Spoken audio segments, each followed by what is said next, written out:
Trump blindsided as Colombia's president delivers a shocking retaliation. Know what just happened between Donald Trump and Colombia has the entire international stage in disbelief. A move no one saw coming, a reaction that turned diplomatic norms upside down, and a response from Colombia's president that left even Trump momentarily speechless. In today's breakdown, we're diving deep into this political showdown, analyzing every aspect of the situation from the outside appearance to the internal dynamics, the performance of both leaders, the underlying safety of this geopolitical standoff, and the unique factors that make this moment unlike any we've seen before. So buckle up. This isn't just another political spat. This is a high-stakes confrontation that could reshape U.S.-Latin American relations for years to come. Hello everyone, welcome back to the channel. If you've been following U.S. foreign policy, you already know Trump's bold and unpredictable style has earned him both praise and outrage worldwide. But this time, things took an unexpected turn when Colombia's president decided to push back, not quietly, not diplomatically, but with a retaliation that sent shockwaves across Washington, D.C. and beyond. What started as a routine foreign policy move from Trump's camp quickly spiraled into a heated exchange that now threatens to redefine the balance of power in the Americas. Let's start from the beginning. From the exterior, this story looks like another example of Trump's hardline approach. He's always been known for putting America first, often at the expense of long-standing partnerships. His administration made several moves to tighten economic and security measures across Latin America, including Colombia, one of the United States' most strategic allies in the region. The optics initially suggested that Trump was in full control, projecting dominance and confidence through his typical fiery rhetoric. Publicly, he appeared unbothered, strong and self-assured, as if his decisions were part of a calculated plan. But behind the scenes, the atmosphere was far more complex. Colombia's leadership, feeling cornered and disrespected, had quietly been preparing a bold countermeasure, one that would catch even Trump off guard. The exterior view of Colombia's retaliation was nothing short of dramatic. At a press event that was supposed to be routine, Colombia's president delivered a sharp and unexpected statement, directly addressing Trump's comments about drug policy, trade, and military cooperation. His words weren't just diplomatic, they were defiant. He made it clear that Colombia would no longer be dictated to or pressured into policies that served U.S. interests at the expense of its own sovereignty. Cameras captured Trump's reaction in real time, a visible flash of irritation followed by that signature forced smile. It was the political equivalent of a punch landing cleanly, right where it hurts most, pride and control. Inside, the political and emotional interior of this confrontation tells an even more fascinating story. Trump, known for his confidence and showmanship, thrives on dominating the conversation. But Colombia's pushback forced him into a rare position of defense. Internally, his team scrambled to manage the fallout. Reports suggest that advisors were divided. Some wanted Trump to hit back harder, while others urged restraint, fearing that escalating tensions with Colombia could alienate one of America's most reliable allies in the war on drugs and regional security. Within Colombia, the mood was one of triumph and relief. Citizens praised their president for standing tall against a global powerhouse, seeing it as a proud moment of independence. The short but powerful message resonated across social media, where hashtags calling for Latin American unity began trending within hours. Now let's talk about the performance, and in this case, the performance of both leaders on the world stage. Trump's political persona is built around strength, control, and unpredictability. His performance thrives on keeping opponents off balance, projecting dominance and demanding loyalty. But this time, Colombia's president managed to flip that dynamic entirely. By responding not with emotional outrage, but with calm, calculated firmness, he disrupted Trump's usual rhythm. Analysts have noted that Colombia's measured yet sharp delivery made Trump's response appear reactive rather than authoritative, a rare role reversal.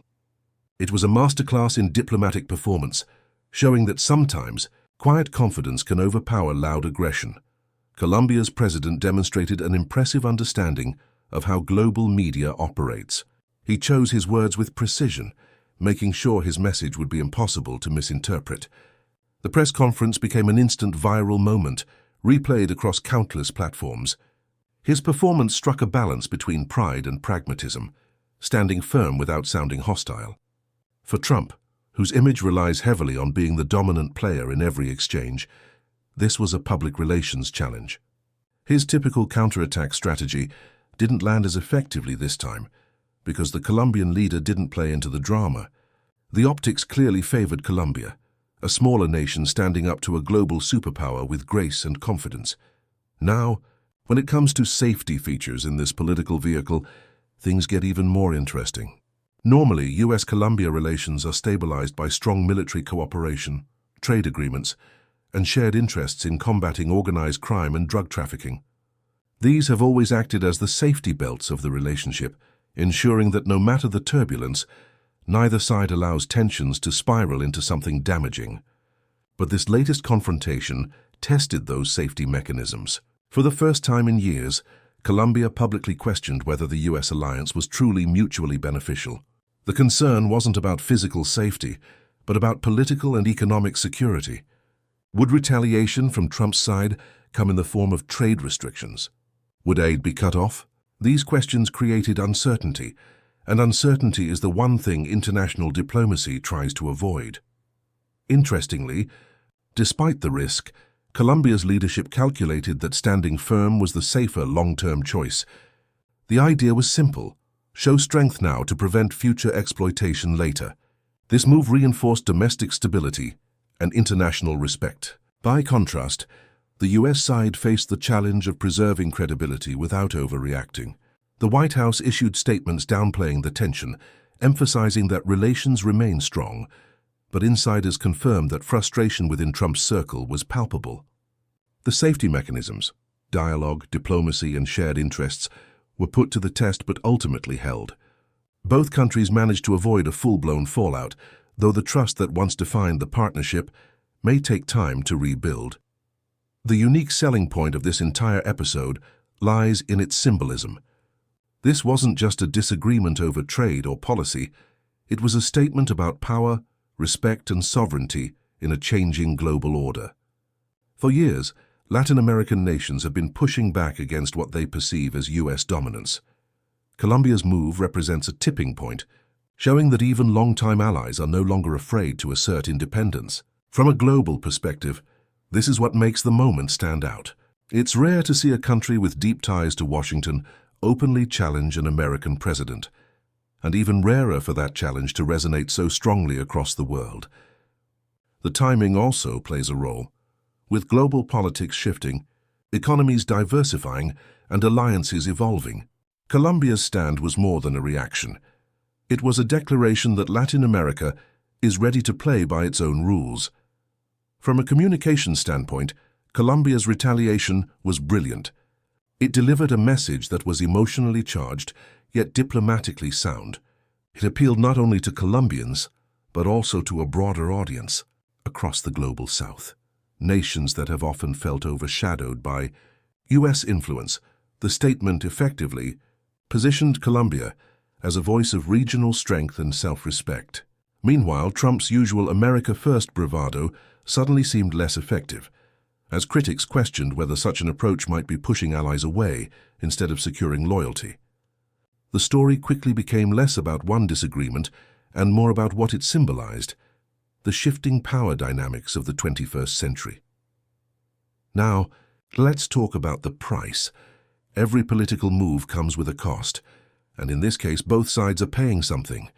For Trump, the price is reputational. Being blindsided publicly by a smaller ally dents his image of control. It gives ammunition to critics who argue that his foreign policy alienates rather than unites. There's also a potential economic cost if bilateral trade agreements come under review. For Colombia, the price is risk. Challenging the United States, especially under Trump's leadership, is a gamble. It could mean reduced aid, slower trade negotiations, or diplomatic pressure. But the payoff, if managed well, could be immense: a stronger global reputation, increased leverage in future talks, and domestic political capital from citizens proud of their president's courage. The metaphorical sticker price of this confrontation isn't measured in dollars, but in influence. Influence costs more than money in international politics, and what Colombia did was invest in its own independence, a bold bet that could redefine its role in the region. The world took notice.